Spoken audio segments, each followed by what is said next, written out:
Bendiciones, mis hermanos. Les saluda aquí su hermano y servidor en Cristo, Rafael Díaz, predicador católico y misionero. Y bueno, en esta semana aquí nos encontramos en la ciudad de New Jersey. New Jersey, una ciudad muy hermosa esta ciudad de New Jersey. Hay mucho frío. Estamos ahorita aproximadamente a unos 40 grados.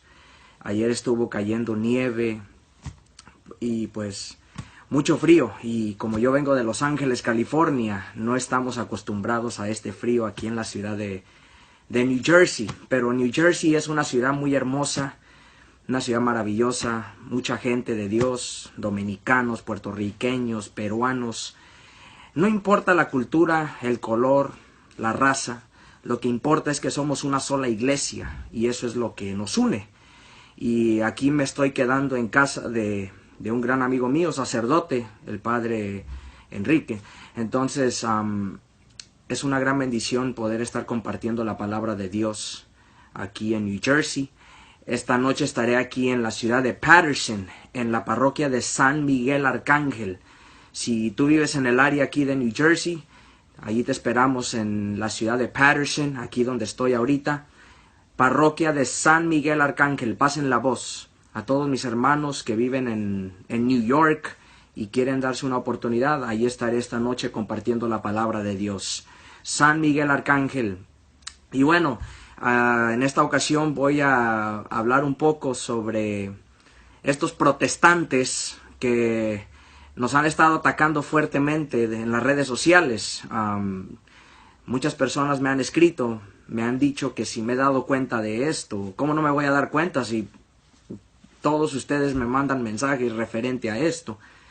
No le pongo mucha atención. ¿Por qué? Porque no vale la pena estar escuchando a estos ignorantes de la Escritura. Eso es lo que son unos ignorantes. Y tú católico, católica que me ves, si a ti no te gusta defender la fe de la iglesia es porque no la amas. Sencillo, no puedes amar lo que no conoces. Si a ti no te gusta defender la fe de tu iglesia, simple y sencillamente no amas tu fe porque no la conoces. Pero solamente quiero decirle a estos protestantes sectarios, porque eso es lo que son, unos herejes, están en contra de la doctrina de la iglesia, se han rebelado en contra de la doctrina de la iglesia. Y recordemos que cuando alguien persigue a la iglesia, están persiguiendo a Cristo mismo. Cuando San Pablo iba persiguiendo a los cristianos, iba en caballo hacia Damasco, obviamente la Biblia no lo dice claramente así. No quiero que alguien me vaya a escribir dónde dice que andaba en caballo. La tradición es lo que nos dice. Cuando el Señor lo tumba, ¿qué es lo que dice el Señor a Jesús? ¿Qué es lo que dice Jesucristo a Pablo? Saulo, Saulo, ¿por qué me persigues? ¿Por qué me persigues? Pero si Pablo estaba persiguiendo a los cristianos. Porque perseguir a los cristianos es perseguir a Cristo. Perseguir a su iglesia es perseguir a Cristo. El que persigue a la iglesia, el que persigue a los cristianos de la Santa Iglesia Católica, está persiguiendo a Cristo. Así de sencillo. Entonces, alguien me preguntaba en una ocasión y hace poco alguien me dijo, ¿dónde en la Biblia está la palabra católica? A mí ya me da, discúlpeme de verdad, pero a mí me da risa cuando la gente me pregunta esto. Óyeme, sectario, ¿dónde en la Biblia está que hay que fundar iglesias y ponerles un nombre? ¿Dónde está eso en la Biblia? ¿Dónde Jesucristo dijo, tú eres Pedro y sobre esta piedra edificaré mis iglesias y pónganles el nombre que ustedes quieran? ¿Dónde está eso en la Biblia? ¿Dónde en la Biblia está que hay que darle el diezmo al pastor ratero que nada más te roba tu dinero? ¿Dónde está eso en la Biblia?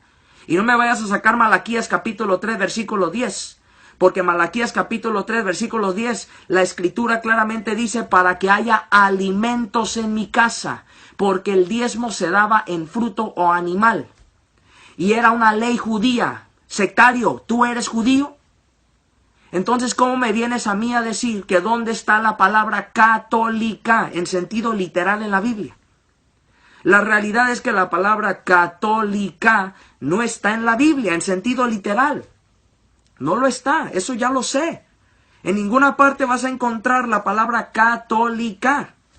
Pero a ver, sectario, tú que crees en la Trinidad, búscame dónde está la palabra Trinidad en la Biblia. Tampoco lo está, pero sí crees en la Trinidad, aunque no está en la Biblia la palabra Trinidad en sentido literal. Entonces, ¿cómo me vienes a mí a decir que dónde está la palabra católica? Simple y sencillamente, ¿qué significa la palabra católica? Universal. Y recordemos que Jesucristo vino a fundar una iglesia, no a ponerle un nombre. Jesucristo nunca dijo, tú eres Pedro y sobre esta piedra edificaré mi iglesia y déjame ver qué nombre le voy a poner. Jesús no dijo eso. Jesús vino a dejar una iglesia universal, una iglesia católica, sinónimo de universal, católica. ¿Y dónde podemos encontrar esto? Aquí hay algunos versículos. Marcos, vayamos a Marcos capítulo 16, versículo 15. Entonces les dijo, vayan por todo el mundo. No les dijo, vayan solamente a Judea, vayan solamente a Samaria, vayan por todo el mundo. Anuncien la buena noticia a toda la creación. Cristo no vino a fundar una iglesia solamente en Jerusalén, solamente en Israel. Él vino a fundar una iglesia universal. Ya no vamos a estar divididos de muchos pueblos. Cristo vino a ser un solo pueblo en él. Veamos lo que dice Mateo. San Mateo capítulo 28, versículo 20, 19 al 20. Vayan entonces y hagan que todos los pueblos, no dice algunos, todos los pueblos, sean mis discípulos, bautizándolos en el nombre del Padre y del Hijo y del Espíritu Santo, y enseñándoles a cumplir todo lo que yo les he mandado. Y yo estoy con ustedes hasta el fin del mundo. Jesucristo vino a fundar una iglesia universal. La iglesia católica no se llama católica. La iglesia católica, es universal. En ninguna parte de la Biblia dice Jesucristo, funden iglesias y pónganles nombres. Que la iglesia, hoy vemos que la iglesia Ríos de Agua Viva, que la iglesia Luz del Mundo, mentira, tu iglesia es una iglesia fundada por ti, por rebelde, porque quieres hacer lo que a ti te dé tu gana. La luz del mundo es Jesucristo, no la iglesia de tu changarro ahí en cualquier esquina. Los ríos de agua viva son los que brotan de nuestro interior, no en tu iglesia mentirosa, que nada más se rebela contra la iglesia de Jesucristo. Y yo le he dicho a muchos sectarios, ¿por qué no me vienen a debatir cara a cara? O sea, ninguno quiere. Solamente les gusta ofender por el internet, que a mí no me perjudica. Solamente les encanta insultarme por internet, solamente les gusta hablar por internet, pero ya cuando se trata de debatirlo cara a cara, no quieren. ¿Por qué? Porque van a quedar avergonzados. Yo les he dicho a todos los sectarios, mentirosos, herejes, el que quiera debatir, aquí estoy, cara a cara. No les voy a escribir por internet, están perdiendo el tiempo. Si quieres debatir esto, lo vamos a hacer cara a cara, frente a cámaras, para que así lo vean los que tienes engañados allá en tu secta y que también lo pueda ver el pueblo católico. Entonces, hay que hablar fuerte como es. Católico, católica, muchas personas están atacándonos, muchas personas están atacando a la iglesia de Jesucristo, pero eso ha pasado desde el primer siglo. Pero todos esos que han atacado a la iglesia católica, ¿qué ha pasado? ¿Dónde están el día de hoy? Se han destruido.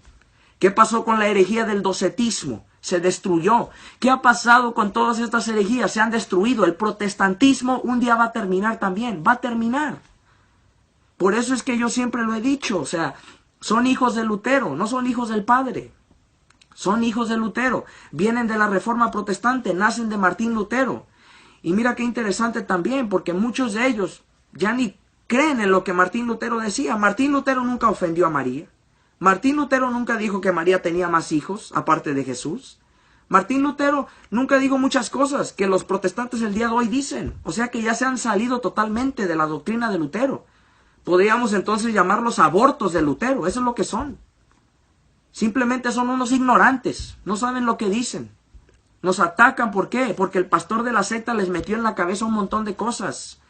¿Por qué no les lee el pastor de la secta? Vayamos a 2 de Corintios. 2 de Corintios, capítulo 9. Uno de mis textos muy favoritos, 2 de Corintios, capítulo 9, versículo 7. Que cada uno Dé conforme a lo que ha resuelto en su corazón, no de mala gana o por la fuerza, porque Dios ama al que da con alegría. Dios ama al que da con alegría, y no a la fuerza, no de mala gana. Si no das el diezmo, te vas a ir al infierno, no te vas a salvar. Mentira, te están engañando, te están robando tu dinero. Eso es lo que están haciendo.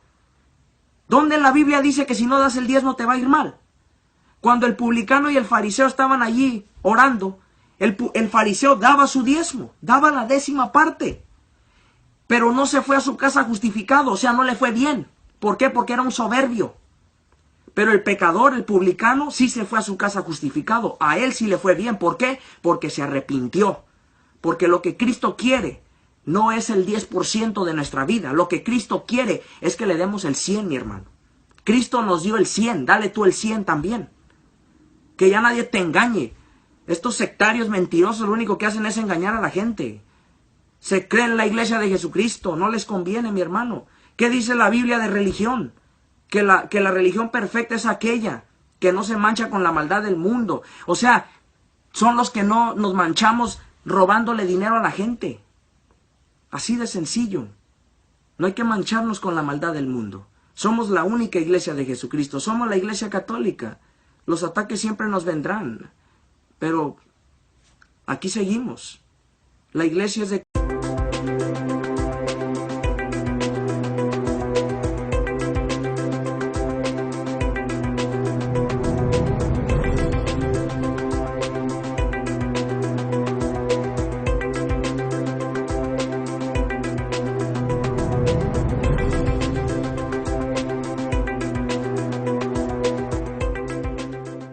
El mensaje que traigo en esta mañana es muy pesado. Es un mensaje que va a herir las susceptibilidades de muchas personas, porque no podemos nada contra la verdad, sino por la verdad. Y el título del mensaje se llama La historia de la iglesia cristiana. Y vamos a ver desde que se fundó la iglesia en Pentecostés hasta el siglo XXI, cuál ha sido el desarrollo de la iglesia a través de los siglos.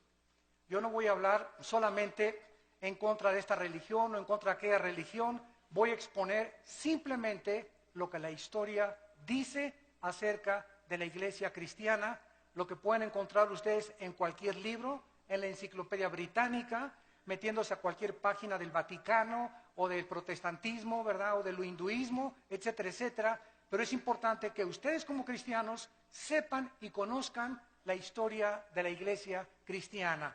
Muy bien, la iglesia cristiana, a la cual llamamos cristiana ahorita en el siglo XX, no es una religión.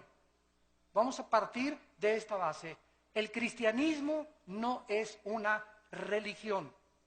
Religiones son el hinduismo, el budismo, el catolicismo romano, etcétera, etcétera. El cristianismo no es una religión, es una relación personal, viva y dinámica con un hombre. Tú puedes ser católico y no ser cristiano. Puedes ser protestante y no ser cristiano. Puedes ser mormón y no ser cristiano.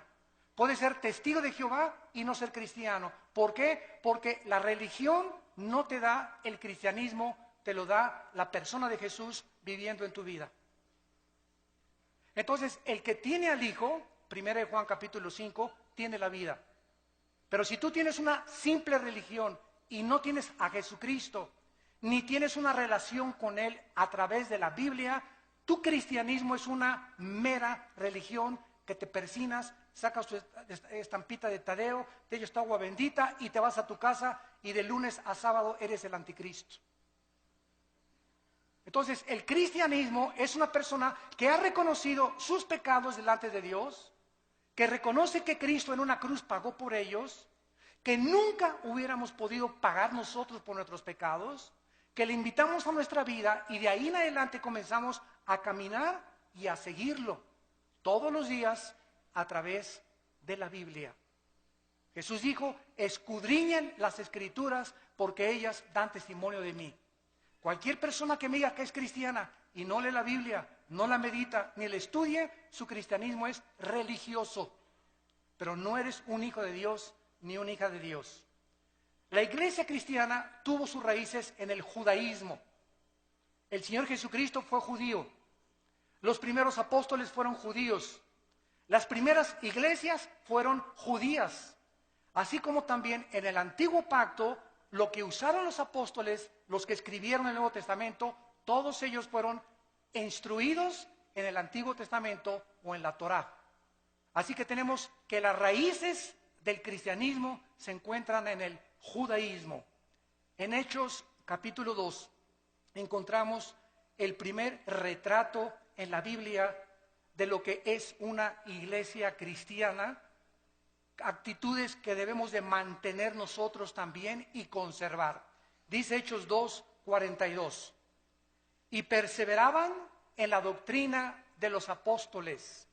O sea, los primeros cristianos del siglo I eran discípulos, no eran del domingo nada más, sino que entre semana tomaban estudios con los apóstoles, venían al diplomado, tomaban estudios entre semana, no eran personas de domingo nada más.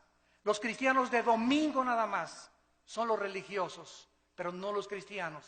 Los cristianos no se conforman con una palabra de Dios el domingo, anhelan, aman, quieren, tienen un hambre por la verdad, tienen una pasión que Dios ha encendido en sus corazones como un fuego inextinguible por conocer a Dios. Y si tú no tienes ese fuego que arde dentro de tu vida por conocer a Dios y conocer la verdad, estás muy lejos de llamarte cristiano. Dice la Biblia a continuación que también en la comunión unos con otros, se juntaban unos con otros, comían unos con otros, cenaban unos con otros. Si tú eres cristiano, tus mejores amigos son cristianos. Si tú eres cristiano y tus mejores amigos no son cristianos, no eres cristiano. No significa que no les vas a hablar, pero el cristiano comienza a buscar amistades cristianas que te ayuden a crecer, te identificas con ellos, porque qué comunión hay entre la luz y las tinieblas. Entonces es imposible, ¿verdad?, que una persona que no camine con Cristo pueda identificarse con una persona que camina con Cristo, porque son intereses totalmente diferentes. Dice la Biblia, en el partimiento del pan, o sea, en la Santa Cena y en las oraciones. Estas características eran importantes porque después de que se formó la iglesia, vino la persecución. El mundo dio a Cristo, el mundo crucificó a Cristo, el mundo también tendría que perseguir a los que siguieran a Cristo. Y no ha cambiado las cosas desde hace 20 siglos. Dice la Biblia en el capítulo 7 de los Hechos, versículo 54 al 60. Oyendo estas cosas, se enfurecían en sus corazones y crujían los dientes contra él. Pero Esteban, lleno del Espíritu Santo, puesto los ojos en el cielo, vio la gloria de Dios y a Jesús que estaba a la diestra de Dios, y dijo: he aquí veo los cielos abiertos y al Hijo del Hombre que está a la diestra de Dios. Entonces ellos, o sea, los religiosos, dando grandes voces, se taparon los oídos y arremetieron con él. Versículo 59, y apedreaban a Esteban mientras él invocaba y decía: Señor Jesús, recibe mi espíritu. Y puesto de rodillas clamó a voz: no les tomes en cuenta este pecado, Señor. Y habiendo dicho esto, durmió. Porque de acuerdo a la Biblia, los cristianos no morimos en el sentido de que nuestra existencia cesa. Cuando un cristiano se muere, pasa a otra dimensión. Pasamos a otro plano de descanso eterno de nuestra alma. No dejamos de existir porque somos eternos, porque tenemos al Espíritu de Dios viviendo dentro de nuestra vida. La persecución arreció contra los cristianos. Primero vinieron las advertencias, les prohibimos que prohíban este evangelio. Después los torturaron, comenzaron los azotes y después la muerte. El primer mártir, lo acabamos de leer, se llamó Esteban. La persecución oficial contra la iglesia cristiana comenzó en el año 64 después de Cristo por el emperador romano Nerón. Duró 6 días y 7 noches. Nerón asesinó a 2 millones de cristianos.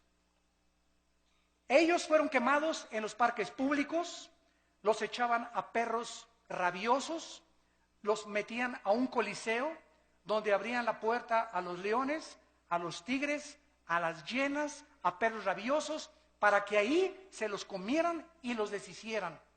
Y desde ahí en el coliseo romano los cristianos cuando Nerón estaba desde su trono mirando todo, les gritaba: ¿por qué ustedes no me reconocen que yo soy Dios? Y decían los cristianos: solo hay un Dios, el Dios y Padre de nuestro Señor Jesucristo. Y los cristianos del siglo I veían cómo venía el león y le arrancaba a su hijo de 5 años la cabeza enfrente de ellos. ¿Qué harías tú? Y venía el tigre y despedazaba a tu esposa. Y después venían contra ti las fieras. ¿Saben una cosa? Estaban tan llenos del Espíritu Santo que ellos sabían: ok, llega y le arranca el león la cabeza a mi hijo. ¿Cuánto va a sufrir mi hijo? 30 segundos máximo. ¿Cuánto sufrimos cuando llega el león y nos clava aquí sus dientes en la yugular y comenzamos a desangrarnos? 45 segundos. Pero después de 30, 45 segundos, Cristo estaría esperándolos en la gloria. Cristo estaba esperándolos. La resurrección de Cristo, el hecho de que supieran que Cristo había resucitado de los muertos, fue lo que les impulsó y lo que les llenó de ánimo y de valor para enfrentarse a la muerte. Y dice en Apocalipsis 12 que le hemos vencido porque menospreciamos nuestras vidas hasta la muerte. Para el cristiano el morir es Cristo y el morir es ganancia. Podemos vivir para Cristo, pero cuando morimos, ¿qué es lo máximo que nos puede pasar? Nos está esperando la gloria por causa de que hemos sido fieles a Dios. Pero los cristianos del siglo XXI, ya no voy a la iglesia porque doña Chencha me hizo caras y me hizo fuchi. Ya no voy a la iglesia porque esta no tiene aire acondicionado. Ya no voy a la iglesia. Los cristianos del siglo XXI parece que fueron hechos de mermelada McCormick. Duermen en cámaras de seda, carros con aire acondicionado, casas con calefacción. Y ahora, como lo vamos a ver más adelante, ahora hasta los predicadores del siglo XX piden ya hospedarse en hoteles 5 estrellas, a que los reciba una limusina en el aeropuerto y que les den $500 la noche. Y los cristianos del siglo I, el ejemplo que nos dejaron Pablo en caballo, en azotes, en persecuciones, en trampas. Vean la Biblia, estos eran los cristianos que marcaron y pavimentaron el camino para la iglesia que somos nosotros. Pero nos hemos tan mal acostumbrado, estamos tan consentidos los cristianos del siglo XXI, que ya se nos ha olvidado que no solamente fuimos llamados a creer en Cristo, sino que fuimos llamados a sufrir por Cristo también. Dice la Biblia que después de la persecución fueron esparcidos por todos lados y el Evangelio comenzó a expandirse a Europa, a África del Norte y al Medio Oriente. Después se murieron los apóstoles y surgieron los padres de la iglesia, que se llamó los padres apostólicos en el siglo II y III después de Cristo. Se caracterizaron por comenzar a ser discípulos. Los apologistas defendieron la fe, los polemistas defendieron las herejías y los teólogos estudiaban la teología para acabar con las herejías que estaban entrando al cristianismo. Ahorita en el cristianismo, en el siglo XXI, yo que estoy viajando por todo el mundo ahora, me doy cuenta la condición tan patética, tan lastimera y tan triste en la que viven la mayoría de los cristianos. Se comen todo, lo creen todo, hemos llegado a abandonar la Biblia. Si un predicador es famoso, le creen, pero ya no estudian la Biblia y ya no hay defensores de la fe, ni personas que tengan el celo de Dios de poder defender la palabra con su propia vida.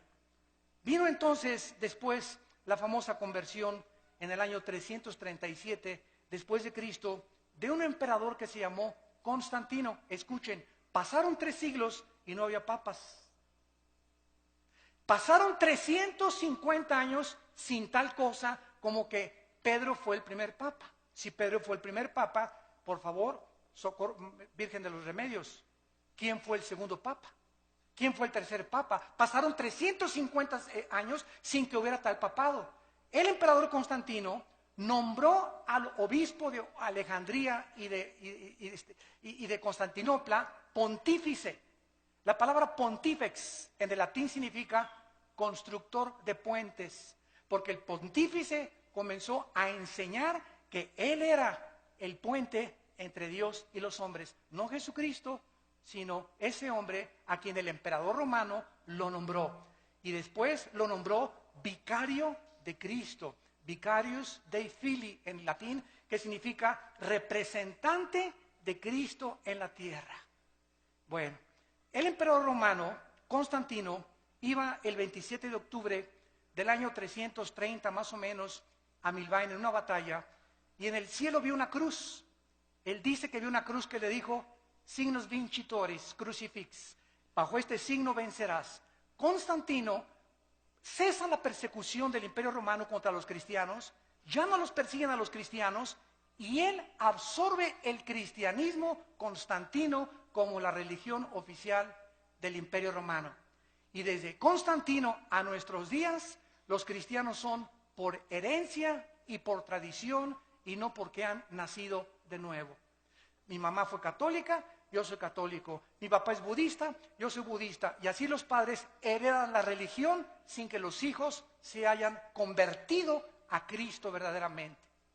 Quiero decirles que Teodosio en el año 395 hizo oficial el decreto y ahora los cristianos, todos absolutamente, por ser hijos de padres cristianos, eran cristianos también. Vinieron después, en el siglo IX y X, en el año 1095, las cruzadas. El Vaticano, para recobrar la Tierra Santa de los musulmanes, ordenó 7 cruzadas en total. El papado apareció por primera vez hasta el siglo VI. 600 años pasaron sin que hubiera un jefe representante de todos los cristianos en el mundo. Alcanzó su cenit el papado en el siglo XIII y desde entonces hasta el siglo XVIII ha comenzado a menguar la influencia de Roma sobre el pueblo. La palabra papa significa pater en el latín, que fue aplicada a los padres de la iglesia. En el año 500 después de Cristo comenzó a limitarse al obispo de Roma nada más y después se convirtió en el papa o en el jefe de todo el Sacro Imperio Romano. Durante 500 años, repito, no hubo papas. El primer papa, apúntalo, fue Gregorio I. El primer papa funcionando desde el Vaticano en el año 590 después de Cristo fue Gregorio I. Cuando el Papa asumió el Vaticano, cerraron la Biblia y se hizo un decreto que nadie podía leer la Biblia. Le pusieron un candado a las escrituras más que con el permiso del Vaticano. Muy bien, cerraron la Biblia y entonces los hombres comenzaron a introducir al cristianismo más de 30 herejías. Permítanme leerles algunas de ellas. En el año 375 después de Cristo comienzan a decir el obispo que a los santos son intercesores de nosotros. En el año 450 se establece el celibato sacerdotal, que un hombre para servir a Dios no necesita estar casado, necesita estar soltero para servir a Dios. De ahí viene el grande problema de la pederastia, que últimamente han culpado a millones de personas y de obispos y cardenales que han protegido a muchos curas que violan a los niños menores de edad. ¿Por qué? Porque los pobres sacerdotes, ¿verdad?, les prohíben casarse y ahorita se calcula que el 80% de los sacerdotes en el mundo tienen una esposa. Escondidas, de luego, debajo de la cama la tienen ahí guardada. Y la mayoría de ellos tienen hijos también, porque el Vaticano no ha querido entender que la Biblia, en 1 Timoteo capítulo 3, la Biblia ordena que los hombres de Dios es mejor que estén casados. Entonces, ese fue un invento que se lo sacaron de la manga, el celibato sacerdotal. En el año 666 viene la extrema unción, que si una persona está agonizando y se va a morir, y llega un sacerdote y le ponen el santos óleos, la persona ya no tiene por qué irse al purgatorio, porque se le da la extrema unción. Si una persona se fue en pecador, borracho, parrandero y jugador, pero antes de morir le echan aceite, el sacerdote se salva del infierno. En el año 850 establecieron el agua bendita, que cualquiera que metiera la mano a la pilita y se hiciera el signo de la cruz, ya lo protegían los ángeles. En el año 1190 se comienza a vender la salvación, que el que diera más dinero al Vaticano se le daban 15,000 años de indulgencias en el purgatorio. En el año 1215 1215 después de Cristo, se introduce la transubstanciación, que el sacerdote tiene el poder mágico de tomar una hostia y convertir la hostia en el cuerpo y la sangre de Jesucristo, y que cuando la persona toma la hostia está recibiendo a Jesucristo. Se lo recibe el domingo, se le sale de lunes a sábado y se le vuelve a meter el domingo. Digo, es que si seguimos una línea de lógica elemental, es absurdo, pero ¿cómo es que millones de personas lo han creído? ¿Cómo es posible esto? Es que Cristo estableció la Santa Cena, claro, pero Él no dijo que al recibirlo, lo recibíamos a Él. Él dijo, esto representa mi cuerpo que es partido, hacelo en memoria de mí. Nunca dijo que teníamos que recibirlo a través de eso. Bueno, esta transubstanciación va en contra de todo el libro en el Nuevo Testamento de los Hebreos, donde la Biblia dice que los sacrificios y todas las cosas fueron suspendidas y que en una sola ofrenda, Cristo, al morir en la cruz, Él ha pagado por todos nuestros pecados. Después la iglesia introduce la misa con la transubstanciación. ¿Saben ustedes lo que es la misa? Yo le he preguntado con mucho respeto, se los digo, y vuelvo a repetir, estoy hablando la pura historia. La misa, el 95% de los católicos no sabe qué es la misa. Todos dicen que es la Eucaristía o que es la hostia. De acuerdo al Segundo Concilio de Trento, apúntalo, el Segundo Concilio de Trento estableció la misa es la repetición del sacrificio de Cristo por los vivos y por los muertos. Cuando el padre entra al altar, levanta la hostia, y yo me acuerdo cuando yo fui acólito, me acuerdo todavía del latín, el padre dice, me introduzco al altar Dei, adeum quaelifica juventutes meam, quera mis pea, quera mi dea, quera mi repulistis. Me introduzco al altar de Dios a ofrecer el sacrificio por los vivos y los muertos. En otras palabras, lo que Cristo hizo en la cruz, se lo brincan. Y están matando a Cristo, volviendo a repetir el sacrificio de Cristo por los vivos y por los muertos. Esto es lo que es la misa. Por eso a los cristianos se nos prohíbe en Efesios 5, en 2 Corintios capítulo 6, que no hay comunión entre la luz y las tinieblas. No podemos los cristianos participar de un rito donde están ofendiendo lo que hizo Cristo en la cruz del Calvario. En el año 1303 se declara la peor de las herejías, que fuera de Roma no hay salvación. Que es la iglesia la que salva, no Cristo. La iglesia romana es la única que puede salvar. 1546 se agregan a la Biblia los libros apócrifos, que son más de 11 libros que no fueron aceptados como el canon de los padres apostólicos. En 1860 se declara la infalibilidad papal. ¿Qué significa? Que el Papa no puede cometer errores al hablar ni al dar una encíclica. Lo que el Papa dice es Dios hablando. En 1860 se decretó que la misa, fíjense ustedes, que el Papa es infalible, que no puede equivocarse. Muy bien, pasan aproximadamente como un siglo, 1960 y 61, y el Papa Juan XXIII, un Papa gordito, a mí me caía muy bien porque era muy honesto. El Papa Juan XXIII, por primera vez desde el año 350 después de Cristo, por primera vez en la historia, el Papa Juan XXIII, en 1961, abre la Biblia. Y comienza a leer y comienza a decir, ah caray, ah Chihuahua, cuánto apache. Dios mío, pero ¿qué es esto? Dios mío, pero ¿qué es esto? Dios mío, pero este libro lo hemos abandonado.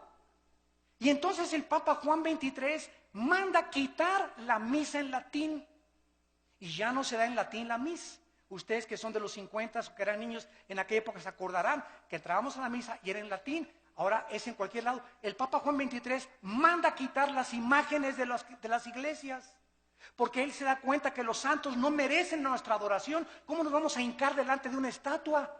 Y manda quitar las estatuas de todas las iglesias. Hay muchas que lo siguen todavía llevando porque son iglesias muy radicales. Pero el 80% de las iglesias católicas en el mundo ya no tienen imágenes más que de María de vez en cuando. El Papa se declara infalible.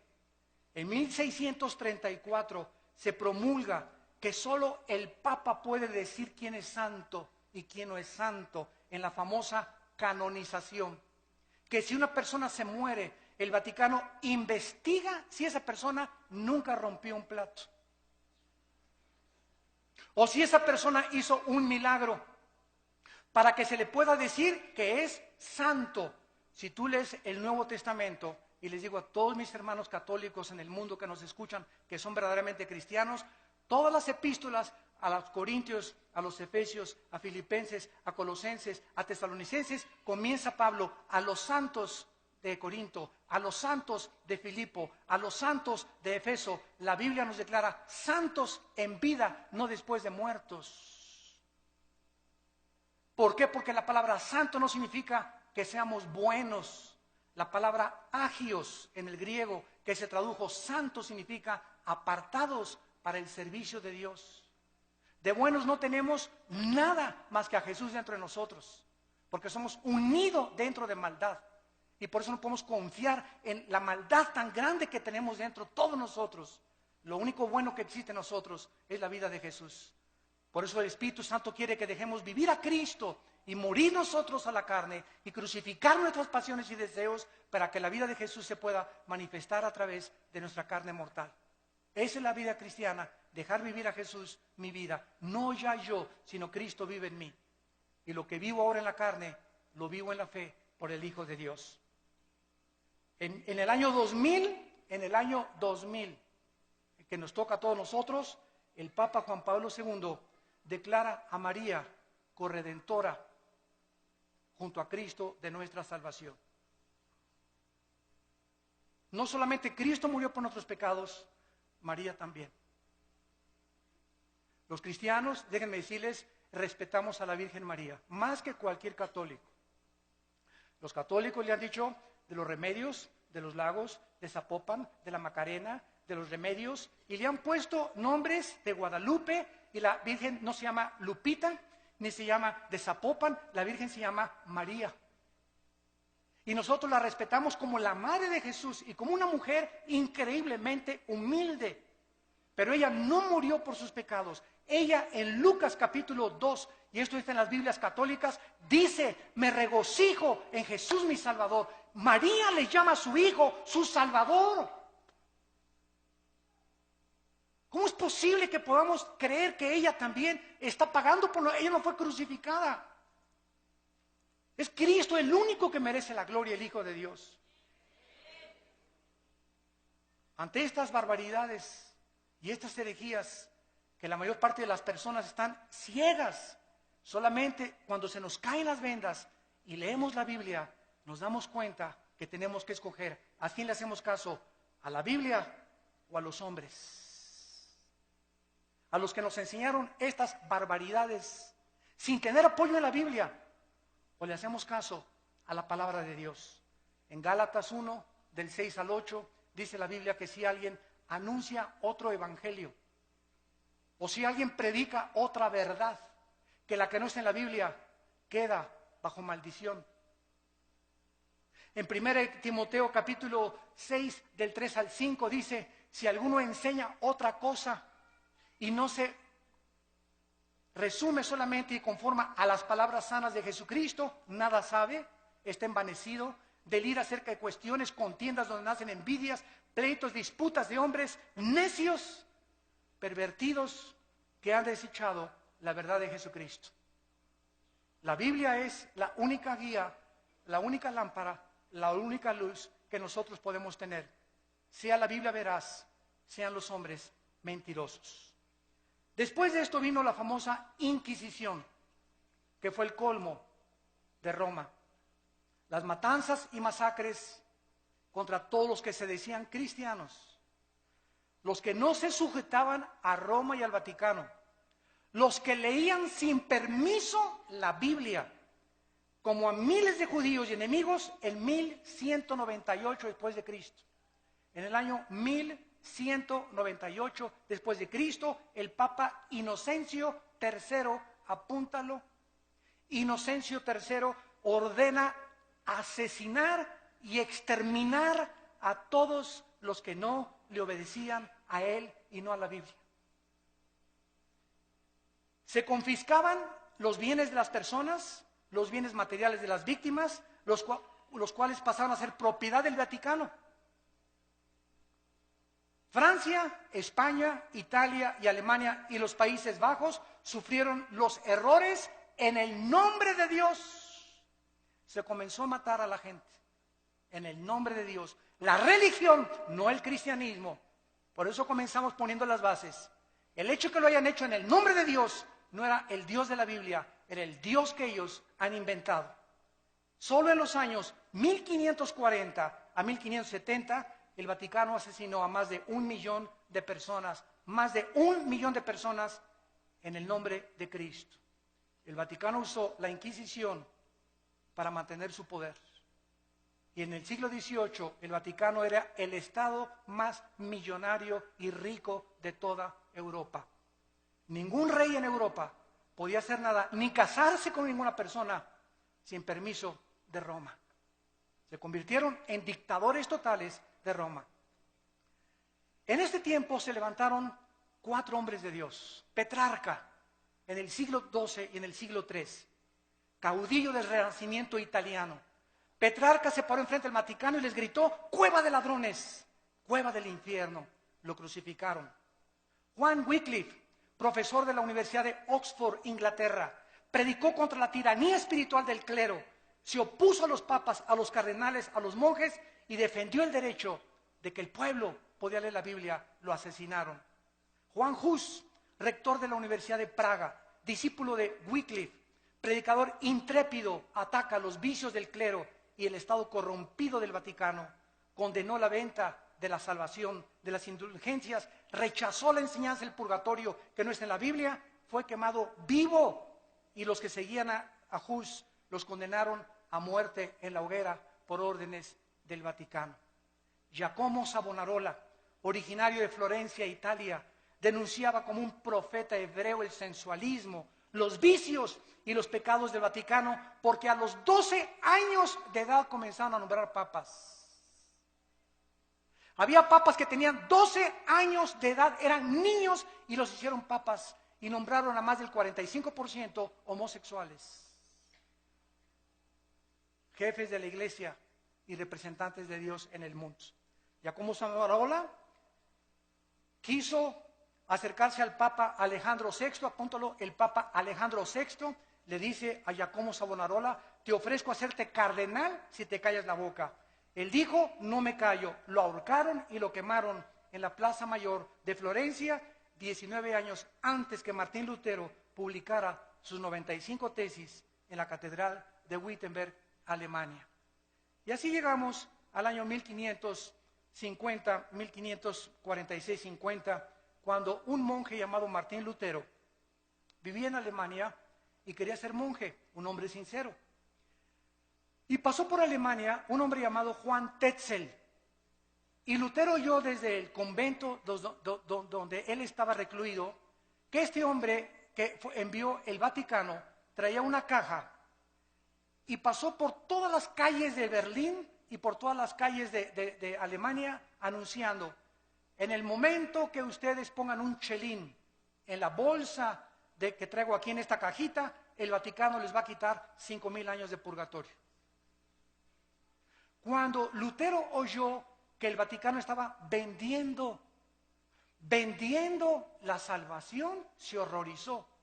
Y entonces, de alguna manera, una Biblia llegó a sus manos y leyó en Romanos 1:17: el justo por la fe vivirá. No por las obras ni por lo que demos a la iglesia, sino por lo que Cristo hizo en la cruz. Entonces, él se levantó totalmente del monasterio, se salió y fue a la catedral de Wittenberg y escribió Lutero las 95 tesis que decían: esto dice la Biblia, esto dice el Vaticano. Lo clavó en la catedral de Wittenberg en Alemania, pues se armó la revolución. Agarraron las tesis, se las mandaron al Papa, y pues ya saben ustedes, ¿verdad?, que lo mandan llamar a Martín Lutero, y el Papa Sixto IV, en el año 1476, había iniciado la doctrina de que se podía comprar la salvación con dinero. ¿Se parece a la iglesia del siglo XXI? Al ratito llegamos para allá. La venta de estas indulgencias era un permiso para pecar. O sea, tú puedes ser adúltero, tú puedes fornicar antes de casarte, pero si das dinero, se te perdonan los pecados. En 1517, Juan Tetzel comenzó a perdonar a todo mundo, y en el 31 de octubre de 1517, Martín Lutero clava las 95 tesis en Alemania. El Papa León X. El Papa León X excomulga a Lutero porque Roma podía mandar al infierno a los que ellos querían. Se llama la excomunión. Y le dijo a Lutero: te damos un mes, Lutero, para que te retractes de lo que acabas de decir. Lutero quemó públicamente la bula papal del Papa, y entonces Carlos V, emperador del Sacro Imperio Romano, Alemania, Austria, España y Países Bajos, invitaron a Lutero para que se presentara y se negara de lo que él había dicho. Lutero llegó y estaban como 100 cardenales del lado derecho, como 100 cardenales del lado izquierdo, y el Papa sentado en su trono. Y le dijo el Papa, enfrente de todos el juicio que le hicieron: Martín Lutero, niegas lo que tú escribiste. Y Lutero llegó con la Biblia. Y Lutero dijo: aquí están las Sagradas Escrituras. Si cualquiera de ustedes que están aquí me demuestran con la Biblia que yo estoy equivocado, me arrepiento y niego lo que yo escribí. Nadie se pudo levantar para debatir a Lutero.